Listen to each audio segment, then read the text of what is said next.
Hello. If you don't stop bothering me about ratings, I swear to God, you're making me lose my mind. I need ratings. Ratings. For what? I don't want to be underrated. I don't need ratings. I personally have plenty of good self-esteem around this show. I think we're doing a good job. We need people who listen, who say, hello, I love you. For what? Don't you want to be loved? I want to be loved. We are Don't you love me? Podcast lovable. No. If you're listening to this really pathetic thing right now and you want to just stop, the easiest way to make that happen is to review the show and rate it on Apple Podcasts. He's not going to stop. Your head. He won't quit. This is our moment. We need to have rate the show, please. Okay, Adam, knock it off. Travis.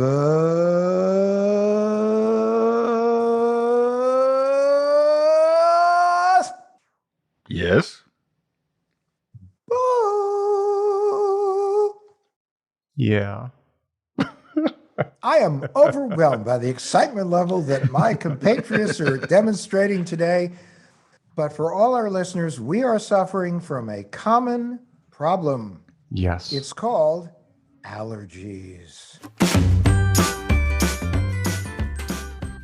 There is a tree right outside my window right now, Adam, and it is covered with millions of pain-causing things. It's blooming, and I am mucus man.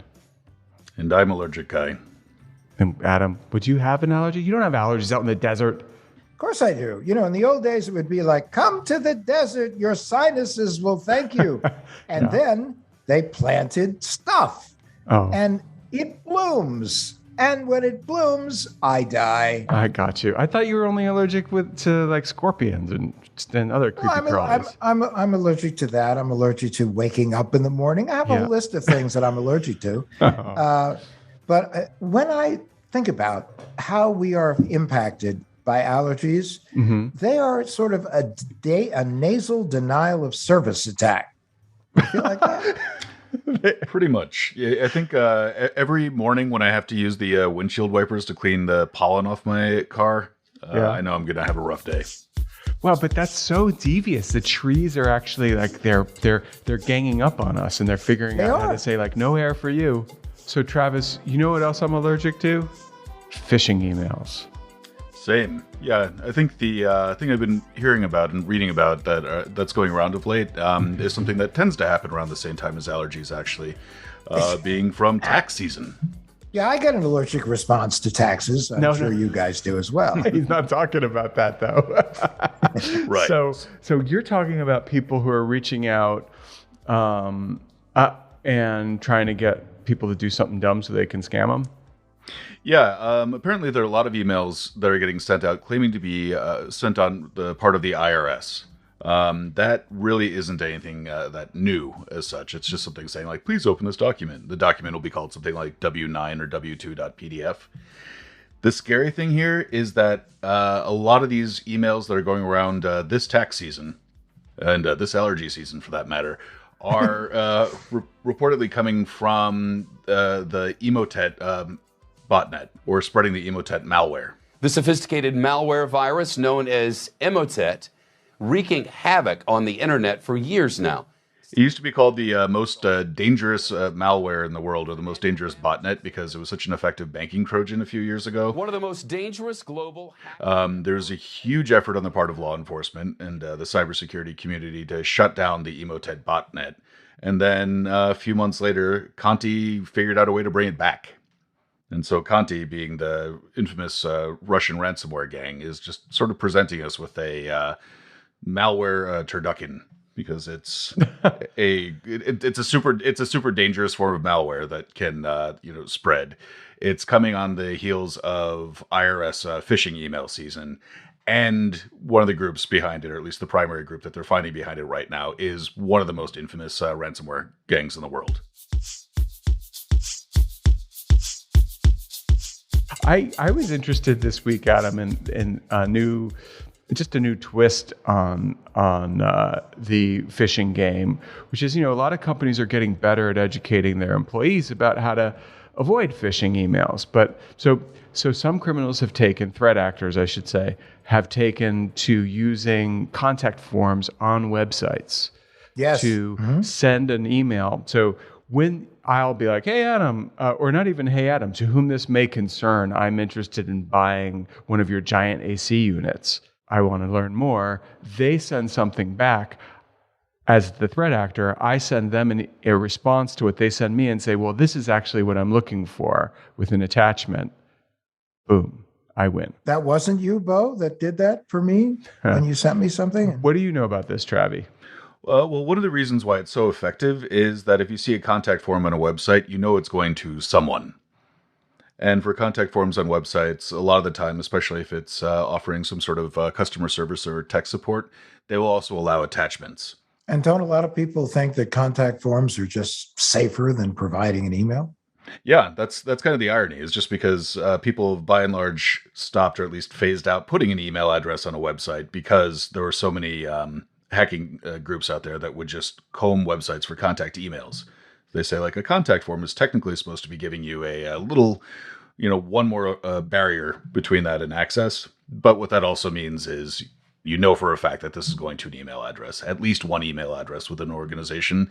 And if you get your story right, or if you fill something out properly, they will get back to you.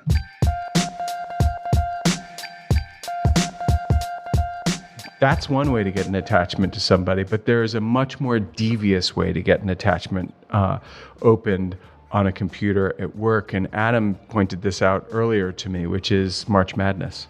Everyone loves to play March Madness. They get brackets. They fill out brackets. Almost every company's got a bracket going on. Groups of friends have brackets going on. There's no more perfect way during March Madness to get into some company's network than to have somebody download an attachment. Well, sure. The main threat here is, to your point, that people are emailing attachments left and right. And March Madness versus a lot of other annual events is something that is taking place in a lot of workplaces. So if you have, say, one compromised email account, if you manage to guess one person's, or even just buy access to one person's email address at a business, you can just send out an email saying like, hey, everyone, here's my updated bracket. And people will open it. You don't really need to have much more of an explanation than that because people are sending their brackets back and forth to one another. So that's one way to do it. This is the genius of hackers. They always take a situation that people expect and that people will be eager to respond to, and they disguise their malware, their phishing attacks, as part of whatever this is. Now, and if you don't get what we're saying here, because you're like, well, that's a phishing attack, and that's a phishing attack, and that's a phishing attack. Go back a few decades, quite a few, to the old Pink Panther movies and think Inspector Clouseau. Because you know what? That Inspector Clouseau could wear a million different disguises, but he was always Clouseau, and phishing's the same way. It dresses up different, look a little different.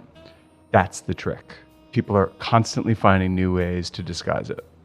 And in honor of Inspector Clouseau, let me say, does your email bite?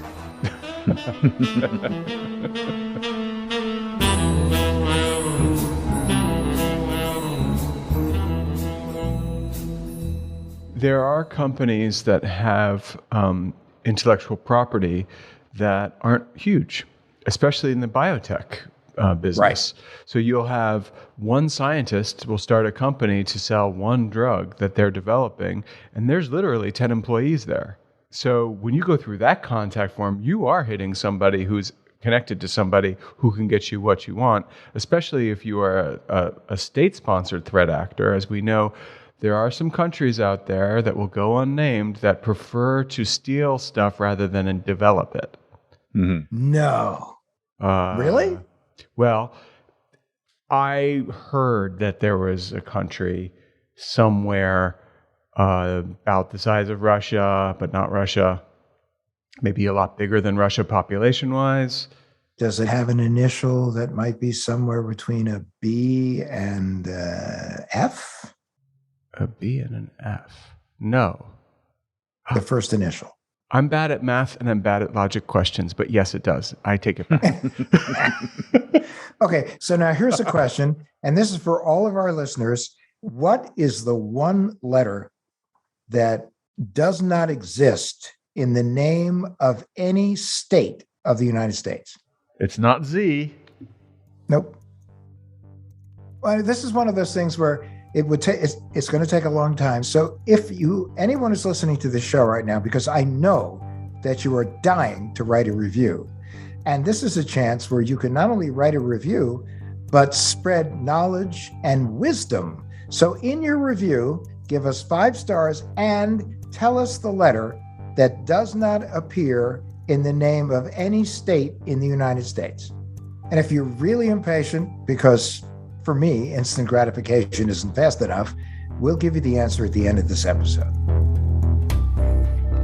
Welcome to What the Hack, a show about hackers, scammers, and the people they go after. I'm Adam, cyber allergist. I'm Bo, cyber allergen. And I'm Travis, cyber sneezy. We'll fix ya. And today we're talking again with one of our favorites, Jack Rhysider from Darknet Diaries, who's coming back for Chapter 2.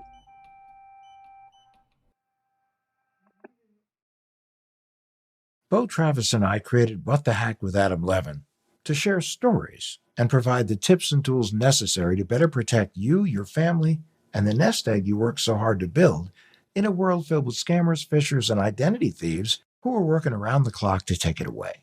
Our sponsor, Policy Genius, also works around the clock to protect you and your family by better educating you about the life insurance options available to you and giving you the platform to apply for the policy that best suits your needs. If someone relies on your financial support, whether it's a child, an aging parent, or even a business partner, you need life insurance. Life insurance can give you peace of mind that if something happens to you, your loved ones would have a financial cushion for rent or mortgage payments, loans, education costs, and everyday expenses. Having life insurance through your job may not be enough. Most people need up to 10 times more coverage to properly provide for their families. And typically, life insurance gets more expensive as you age. So it's smart to get a policy sooner rather than later. Here's how it works. Policy Genius is your one-stop shop to find and buy the insurance you need. Go to policygenius.com, click on the link, and answer a few questions. In minutes, you can compare personalized quotes from top companies to find your lowest price.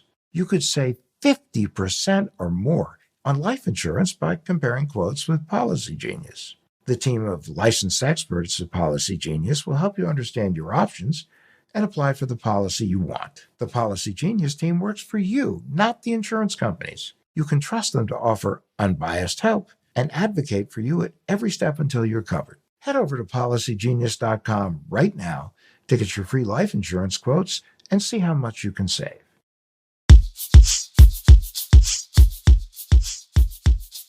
Jack, it would be helpful to find out a little bit more about you that we can share with our listeners. Yep. Depending upon how much you're willing to let us share with our listeners. But Sure. like, for instance, where are you other than floating around the ether right now? Yeah, I don't like giving locations because I'm a little bit afraid of putting identities and information out on the internet. That kind of stuff can come back and bite you. True. Which I'll share some stuff later about why I'm pretty hesitant to do that. So I'll just say I'm U.S. based. You're not sharing your image right now of in the video that we're all on because of the same reason. You don't want anyone to have a beat on you. Right. I don't like having any photos of me out there and this kind of thing. And yeah, I mean, I've been in network security for a long time. I've seen the news of what can happen if somebody gets your information and what can they do.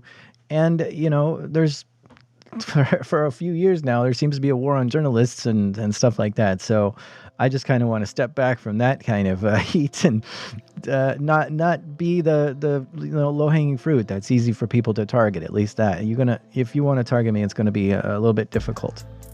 And do you get targeted at all? I mean, I assume that people try to phish you and otherwise get your attention. Well, I mean, I make a show about hackers and cybercrime, and I'm sure there are a lot of people who would love to have the feather in their hat of like, oh, I hacked Jack Resider, look at, I got his stuff and whatever. And I've also exposed, some nation state actors and some cyber criminals, this kind of thing. So I think there's maybe some places out there that don't like me. So yeah, I think that there are some people trying to do something at different various degrees of why. But yeah, I do have a story that kind of scared the pants off me when I first got into this online content creation. Where were you? Where was the first place you landed when you were doing content creation? So yeah, I was, I've been internet savvy ever since I had AOL, right? So it's been a long time, and I've always wanted to put stuff online, do things. I just didn't know what. And so every project was like 99% of the way done, and then it never got finished. But yeah, somewhere along the way, I was a network security engineer, and so I was, learning about these things and decided, okay, I'll blog about this sort of thing. And I was blogging about network security, and I said, oh, you know what? I might as well make some videos too about, kind of a lecture or a talk about this particular topic. And so I was putting some videos on YouTube, and I decided, well, I've got some other things that I'm interested in besides this cybersecurity stuff. And so I started posting really strange videos. Like I found some styrofoam, and I decided to see what I can make out of it. Could I use it to make a boat out of it? And could I use it to make a house out of it? I was just building different things in it because I had these huge styrofoam panels. That was one video. Another video was like solar panels that I was building, and I was trying to make some like water filtration device in my backyard. So I was taking my washing machine and taking the water from that to try to recycle the water and then use it in the garden. And, I had this big video on how to do that. So these were just some of the videos I was posting at the time. And, when I was posting it, I had my face fully there and was not shy of being on camera. And were you at the time a homesteader or doing some gardening at your place? Like what was the reason for that water project? I'm just curious.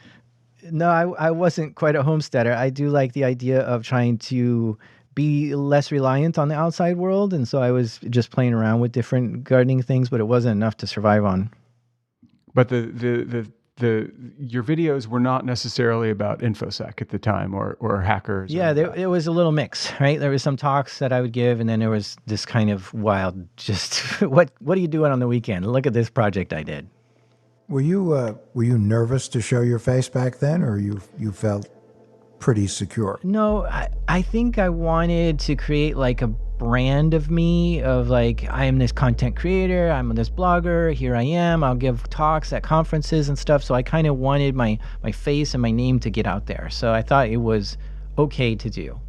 How many followers did your YouTube channel have back in those days? Oh, like a few thousand, 3,000 or so. You must have had some fans, maybe even some stans.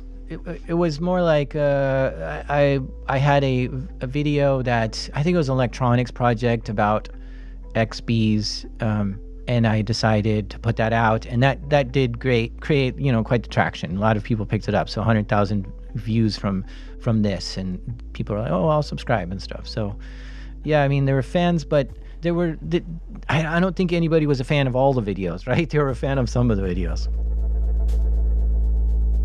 Now, in these videos, I really put my character in there, right? So I would dress up with funny hats and funny glasses and wear strange scarves and clothes and say really strange things. And then every now and then, maybe I'd have like a puff of smoke in the background to make it look like something's burning behind me, and I'm just totally ignoring it. And I thought it was like a funny joke.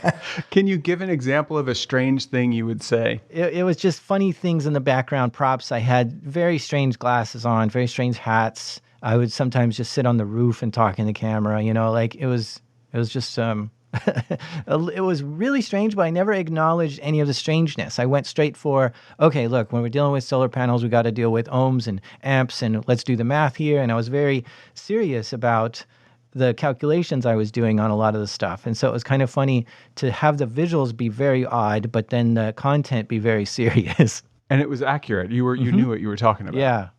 So, Jack, were you trying to be provocative or humorous or both? Yeah, I think interesting, I would say. Just interesting. It sounds interesting. It's definitely. like when a lawyer wears color, like a man lawyer wears colorful pink underwear. Like they've got this little thing inside them that they know they're funny and unique, and they don't really want to show the world. Well, here is that thing coming out, right? I'm like, you know what? I'm a funny guy. I'm a unique guy. Here's some of the things that is going on in my world. But by the way, I'm not going to acknowledge any of that. I'm just going to talk about the interesting thing that I want to bring you today. I think that's brilliant. I wish so. These YouTube videos still around, or I assume since you said your face was in some of them, they're not up anymore? Or? Yeah, the only ones that remain are the XB ones, which if there was my face in it, I've blurred it out at this point.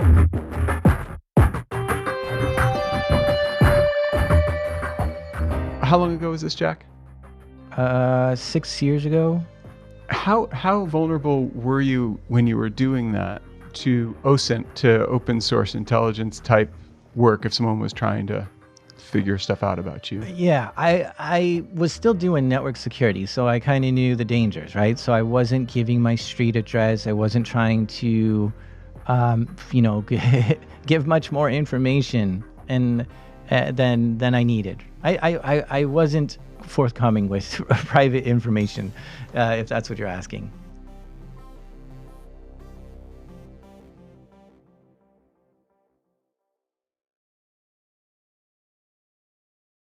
Today's episode, it's sponsored by Honey. It's a shopping tool that scours the internet for promo tools and applies the best ones to your cart when it finds them. For me, I just bought some rubber shoes so that I could walk around in the mud more comfortably.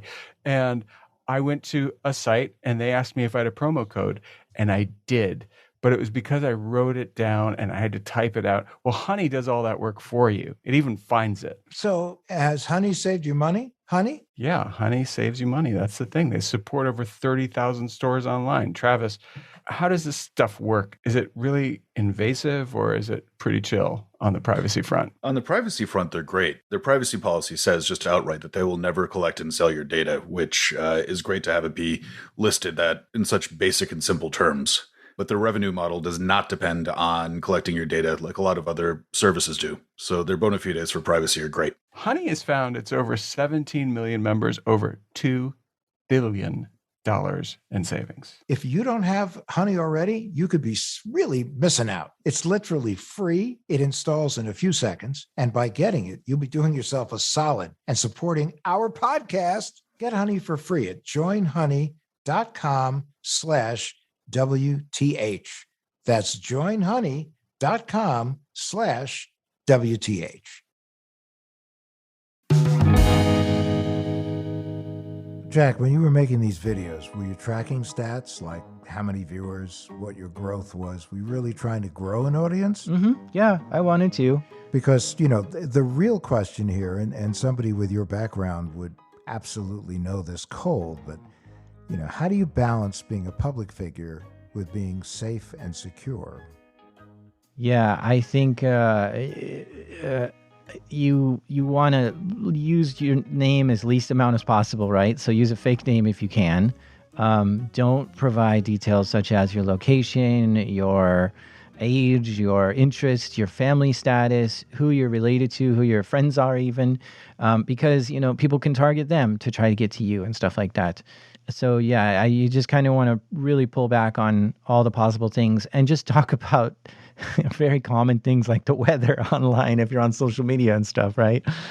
Because the more you divulge about yourself, the more that somebody can build some sort of targeting package to you. And when you have situations like where people are, saying that they're in Bitcoin investors or they're big into Ethereum or something, well, now you know that this person probably has a lot of Bitcoin, and you can say, all right, well, how can I social engineer this person to get what I need out of them? And people have lost millions of dollars in Bitcoin this way. So you've got to kind of see what could potentially go wrong. Like, sometimes you have something that other people think is valuable, and if they can steal it digitally or even pressure you into just giving money because, they've conned you. I've seen catfishing scams and stuff like this where people are like, well, now I have your photos. Give me $500 or else I'm going to publish it to the world. And it's a dangerous world. So I just try to stay out of that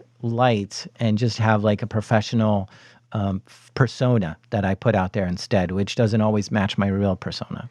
Did you have experiences where someone tried to get more information about you by going to family members, or at least trying to trick family members? Well, I haven't had that experience, but I've seen that used many times. There was a talk at DEF CON, I remember specifically, where I think it was titled How I Hacked Your Girlfriend. And it was somebody was trying to hack another hacker, and they couldn't get to him because that guy was very secure, but they figured out who his girlfriend was and got into her Facebook account, which connected to his, and that's how he was able to get everything out of this person. No, we try to tell people the fact that sometimes they may not be after you, they may be after somebody with whom you're connected. Mm-hmm. Or you're only as secure as your 4-year-old kid on your tablet. That's right. Yeah. So everything was going good on this YouTube channel. Things were growing. It was going nice, but I was still working. And I went to work one day and I saw this email that said, "Hi, Jack. I'm your biggest fan. Love your stuff on YouTube." And this was my work email address. This is not connected to my real life. And the hairs on the back of my neck went up and I was like, why are you emailing me at work? There's no way that you got my work email from YouTube. And I asked him, and he wrote an email back to me. And I'm going to read parts of these emails. "All right, Jack, I'll try to explain. I saw your video about the solar panels, and I watched it over and over and over again. And I just absolutely love your channel, and I've watched all your videos, and I think you're fantastic. And he's even asking, I wonder where that smoke is coming from in the background there. That's always made me wonder. But then he says, I see that there's like a highway near where you're living, and I can hear it in the videos. And so I also saw that there was a lake in one of your videos, and I was able to see the sign of what the lake was, what the name of the lake was. And from there, I kind of got your general location. And then I once I got which town you were in, I typed in your name into Google with that town, and then that showed me that you were a member of a juggling club. Which is true. I am a member of a juggling club in that town, and that was a hobby I had. And from there, it had an old email address that said, if you want to contact me through this email. But that email did not work, and it looks like they tried it, and it just didn't exist. I guess that email had my last name in it as well, so they were able to get my first and last name there. So you got re-identified, and this is something Bo and Travis and I write a lot about. Mm-hmm. And, people think that they're floating around anonymously, and they have no idea, as you've just proven here, and we talked about, is they had no idea that it wasn't that difficult to ultimately, if somebody put their mind to it. It's actually kind of a creepy trick that catfishers use too when they're stalking somebody. So you really were getting stalked. Yes, it was, and it's very creepy. And it goes on that they used my first and last name in the city where I lived, and that brought them to the county records, and they were able to see my name in the county records of which house I owned. And this is all open source. Mm-hmm. So from there, they continued to search Google, and they found where I worked. And on that it was a particular video where I was like promoting the company I was working at. Oh, come work here. It's a great place. And I guess my email address was on the video. I don't know why it was on that video, but it was. And so they were able to find where I worked and emailed me at work, and then gave me this whole thing. And what's funny is they have screenshots of like all the places where they found this information. So they were clearly like building some sort of, I don't know, Word doc of all the clues that they had discovered along the way. And I don't know how long it took them, but yeah, this was just from a fan. This was not even somebody trying to do something malicious to me. It was just a fan, and that freaked me out tremendously. So do you think this person, who man or woman, they were trying to show off, or you think it was something more sinister? I mean, I think that they were wanting to be friends.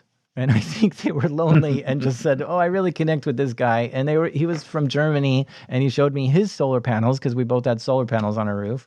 And yeah, I don't know. They just matched with my vibe and was like, I need to know everything I can about this guy. I also want to point out that this was before, when you meet people online today, maybe through dating apps or whatever, you automatically Google them and try to figure out where they are and try to find their other social accounts. This was before all that, where it was actually a little bit creepy to Google someone just on a dating app.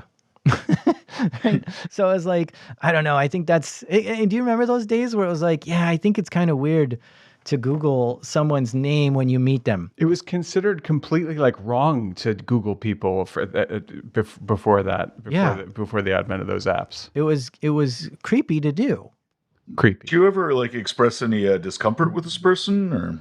Oh yeah, I actually didn't tell them. So what happened is I made the wrong move, and I felt flattered and amazed that one of my fans would do this. I wasn't quite creeped out at first. I was just like, oh my gosh, that's amazing. I think I showed them something else, some more pictures of the solar panels or something, and actually played into this because oh yeah, wow, it's amazing you reached out. That's crazy that you found me. And I guess they were messaging me on YouTube and I just wasn't seeing the messages. And so you're talking about Stan, I messaged you 4 times, man. You never wrote back. But yeah, I was flattered. But then when I talked to some other people, that's when I realized, this is bad. This is creepy, and I need to do something about this. So this was not a Sally Fields, "you love me, you really, really love me" moment. Yeah. But what did you do about it? What was how do you take evasive Yeah, I had to judge whether or not these videos were worth it. And they were really kind of crappy videos. So I just decided to take them all down off YouTube and start a new channel, I think, or pivot or change the name or something, right? So I feel like I ripped it clean and started fresh. So now if the present day you could talk to the you back then, what advice would you give you? Well, I think there were some some identifying pieces in the scenes, right? So there were some mountains, lakes that were you could see where this person is. And so I would say just do your shots inside or with it the angle shooting downwards so you don't see anything outside of the thing that's supposed to be in the frame.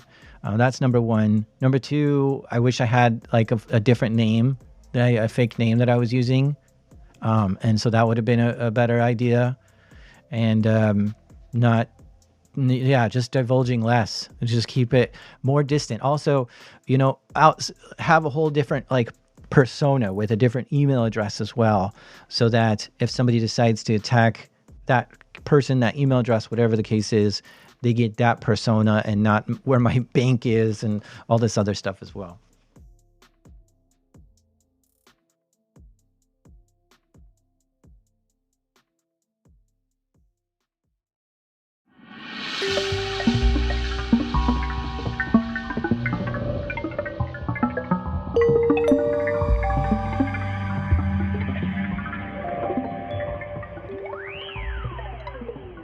So I have to ask, I don't know how to ask this, but I think I can manage it.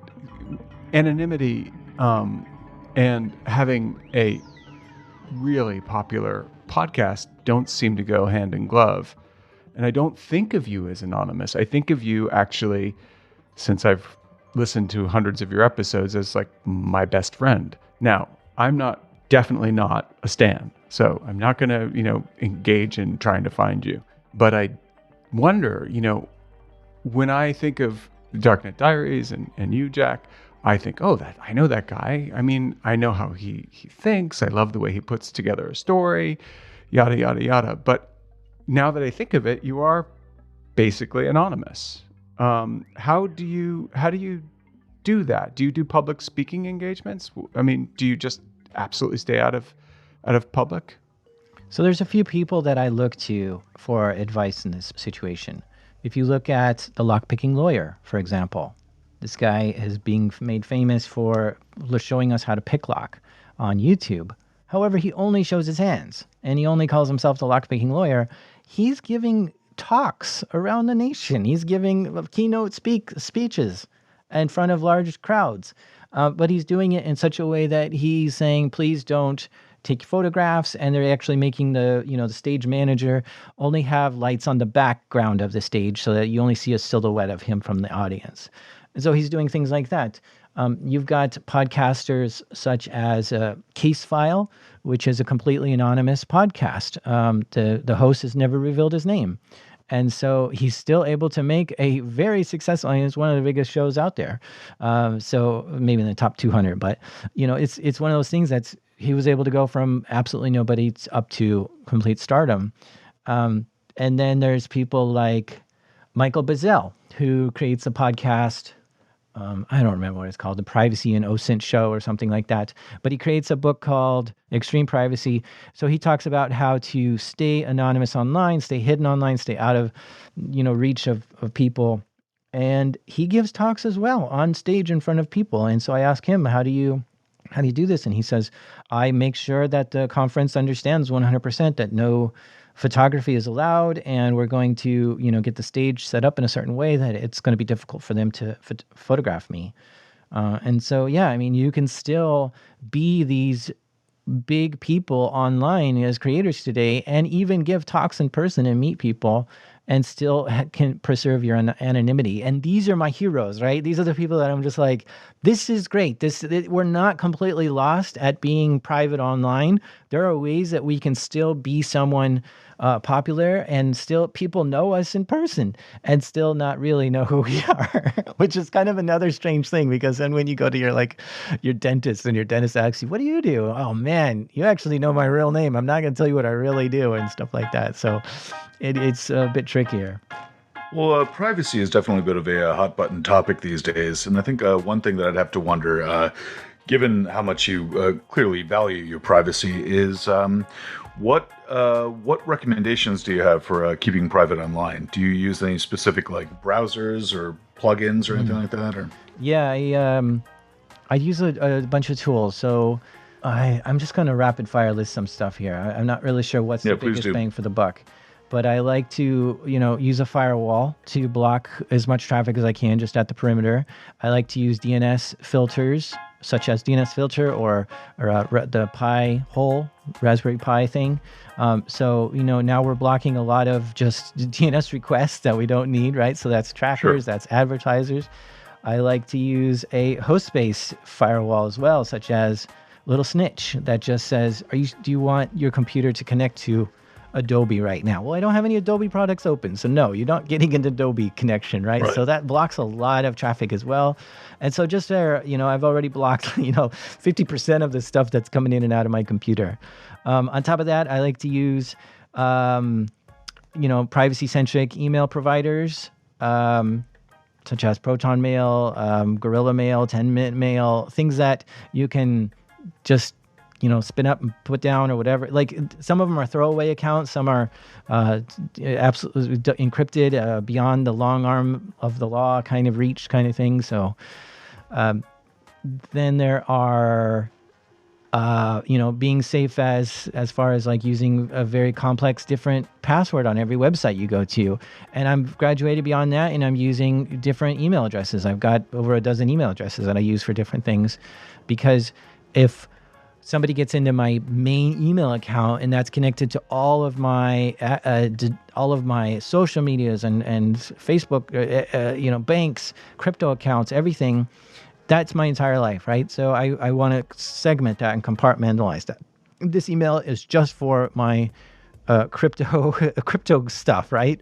So that will never show up in a breach unless that crypto company gets into a breach. That's the only time that's ever going to be in a breach. So that really reduces the exposure that could have by getting somewhere. So nobody even knows that I own that account. Because, when you email someone and now they have the first half of your login, right? If you're like, oh yeah, there's your email, I bet that might work on You go to Coinbase.com, say, I want to register a new user, type in that email address and then a password, and they'll say, actually, that user's already registered here. Now you the first half of their login. So yeah, I want to keep that away as well. I mean, there are a whole bunch of little things I do like this, and it just goes on and on, I suppose. I was about to say, I think one thing that I definitely value my privacy online, but one thing I always hear from people is when they say, I have nothing to hide, why would I be private? Yeah, it's the wrong attitude to have for sure. Sure. You don't. It's easy for our lives are so digital now. It's easy for somebody to really disrupt it. I mean, they can mess you up so bad, and you don't want to leave your password out in the open or your PIN number or these kind of things. And this is what we're talking about: is there's things that are private to you that you don't want to let out there, because it can really ruin your life. So do you use any platform, social media, that's the worst for privacy, anonymity, but you still use it? Yeah, I think Facebook is one of those cases, and I use it mainly for work to contact, potential guests and advertise the show. But it creeps me out every time. I use a specific computer. I only have one computer that I have, and that's the one that I go on Facebook with. All right, so given to what happened to you on YouTube, should we be worried about making this show? I'm always worried all the time. So I don't know, but I do see people posting way too much. So they post pictures of their kids. They post pictures of their what's in their wallet. I mean, all kinds of things that they shouldn't be posting. And so it sort of resembles your wife, Adam. Yeah. Who will be listening to this podcast. But this does, it goes to, like you're saying earlier, that, you can hack somebody by hacking somebody who's close to that person. And there have been big hacks of huge companies that have happened that way, where a vendor gets hacked, or, someone who doesn't think they're a target, like a HVAC company. And then from there, they can navigate to a source. But I have a question for our listeners, which takes what we're talking about and ties it back to the way that you got re-identified on YouTube. Obviously, images that are identifiable that show, well, this is that park, and we know that park is near your house, and we know your kid plays at that park. That's an obvious one. But what are other ways that people can manage their private-public persona and stop themselves from being re-identified? Yeah, it's tricky as well, because there's a lot of marketing companies out there that are trying to do things and collect information. So, for instance, Target has a dossier on everyone who shops there. If you shop with a credit card, when you swipe your card, your name gets tagged to the things that you just bought. And now they start saying, okay, here are all the things you bought in the past. And if you're doing things like buying unscented soaps and lotions and you're a woman, they are going to say, hey, statisticians, what do you think this person is up to? And the statisticians that they have working at Target say, oh, we think this person is pregnant.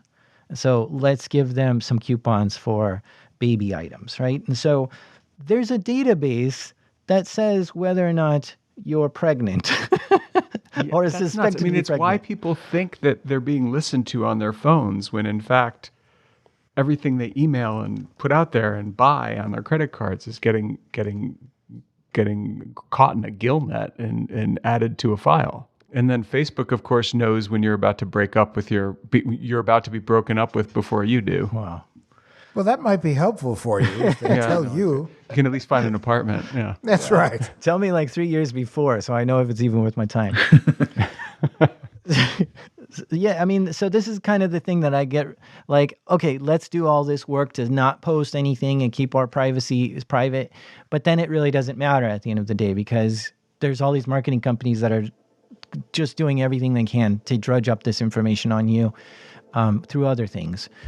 So yeah, it becomes like a struggle. And I feel like maybe it's like in the 90s we had an issue with environmental damage, right? We had a lot of oil spills and we had refineries exploding. I don't know. It was just like an environmental nightmare in the 90s, right? And it's going to take decades for us to put that genie back in the bottle. And I feel like in the last 10, 20 years, it's been like that for privacy. It's just been an environmental disaster for privacy. We just want more features and we want more just-in-time information. And because of that, we're giving up so much of our privacy, and it's going to, the next generation is going to be like, what have you done? Why is all this happening? And it's going to take decades for us to put that back in the bottle.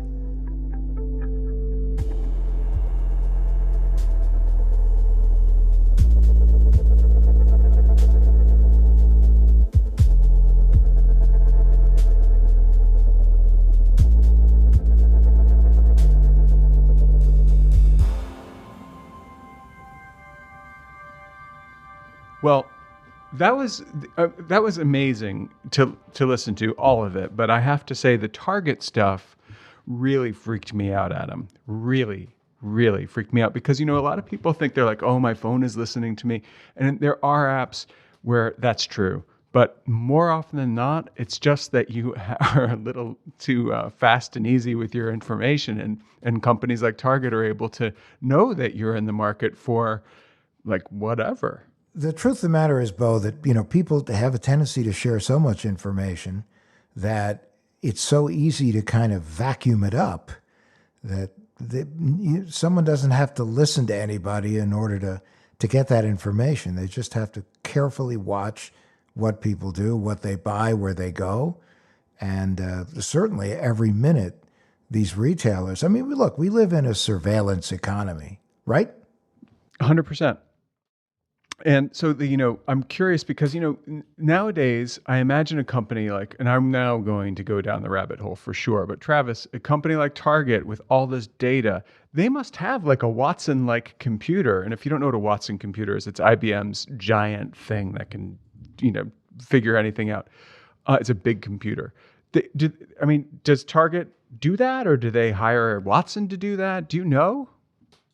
I don't know about the specific hardware, but at the same time, I mean, I think it pays a huge amount of dividends for them to be able to predict what it is you're going to buy next. But that's the same thing with any store that has a loyalty card. When they give you a discount, if you happen to just use because you're a member or what have you, I mean that they're giving you the discount because they're getting more data on you. And they go out of their way. They're very excited to tell you on your receipt the staggering amount of money you've saved. Right. But that's because they've just vacuumed up a staggering amount of information about you. Right. And they share their data with Google. It's just one example where if you put something on a credit card, Google is able to match that up to whether or not you had just seen an ad online.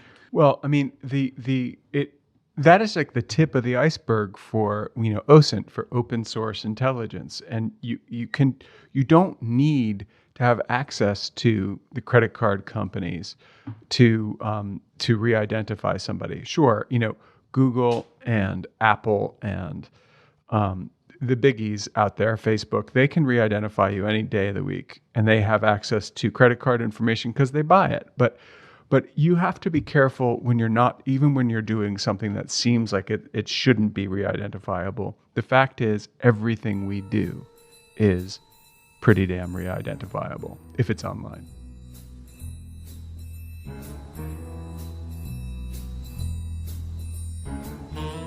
Adam, do you like when you see new reviews and ratings on Apple Podcasts? I love when I see new reviews and ratings.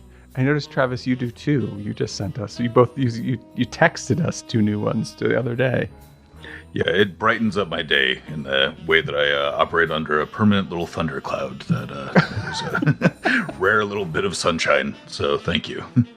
All right. So listen, if you like the show, go on Apple Podcasts or wherever you get your podcasts and give this podcast 5 stars. And for those of you who are dying to get this answer and didn't have time to Google it, the answer you're looking for as to the one letter that will never appear in the name of any state is... Oh, come on. I don't believe... Travis. Yes. Did you Google it? Oh, of course I Googled it. And did you get the answer I got? I believe so. What answer did you get? W. Really? No, I got Washington, Wisconsin. Hey, take it easy on me. I'm old. Q. I got Q. Oh, nice. What state is Z in? Arizona. Oh, right. Yeah. I should have known that. Anyway, so now that you guessed correctly and you got Q, even if you Googled, Adam is going to give you, every single one of you, a box of Tic Tacs. You just tell him what flavor you want. There you go. Just let us know who you are. And he's going to send them himself. He's going to send them in an envelope. All right, that's probably a lie. Adam, are you going to send them Tic Tacs? Oops. Well, I would do that, except they would have to provide us their address, which we're very covetous. Scratch that, guys. Adam is going to do a dance for you on TikTok. I will totally do my chicken dance on TikTok for those of you who get it right. Right. So if you want to see Adam do the chicken dance on TikTok, which will involve us setting up a TikTok account for What the Hack, you have to leave a review on Apple Podcasts that says, I want to see Adam do the chicken dance.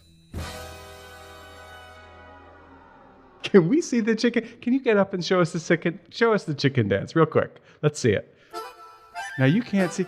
That's the chicken dance? Wow. All right, guys, this is probably That's a mighty fine chicken dance that I'm saying. Chickens don't do that. No, Adam.